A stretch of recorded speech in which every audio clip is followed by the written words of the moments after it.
If you're a sports photographer, or if you've actually watched sports, you've probably seen a scenario similar to one that I started this video with, of a player getting injured. Now that raises the question, as a sports photographer, as a photojournalist, do you photograph injured players? Well, let's dive into that a little bit more. As a sports photographer, you're there at the event to document the event and also to tell the story. So that includes the good and the bad, which could be a player getting injured. How you deal with photographing injured players, it could be based on a couple of different things. Now, I'll give you some basics, and then I'll give you my philosophy toward the end of the video.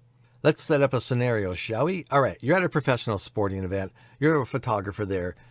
You got one of the top professional athletes in the world participating. They get injured. As a sports photojournalist, a sports photographer, do you take photos of that injured player? All right, let's put it this way. You are a freelance sports photographer, nobody to report to but yourself. What do? Do you take photos of the injured player, or do you just say, no, it's not my bag, I don't do things like that?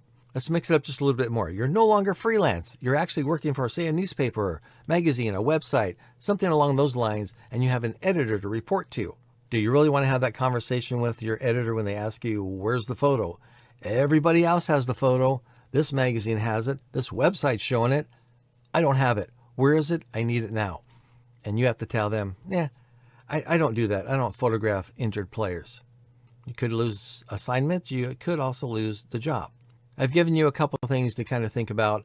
My philosophy along these lines of injured players is I will take photos of injured players. However, if you're talking community college, high school, junior high, rec league, something like that, those are never going to be pushed out to social media at all.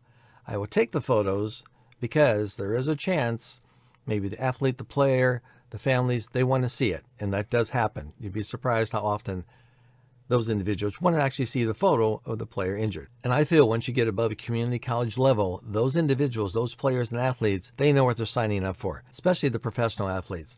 They know they are in the public eyes. They're in the spotlight all the time, and injuries are part of what's going to happen, and they will be part of the story. When I photograph injured players, I don't do it haphazard. I keep three things in mind. The first one is privacy. I try to respect the injured player's privacy. I avoid taking, close-ups or intrusive photos that could embarrass or exploit them during this vulnerable moment. Second thing is empathy. I try to consider the feelings of the injured player and their teammates, so I avoid capturing images that sensationalizes or dramatizes the injury.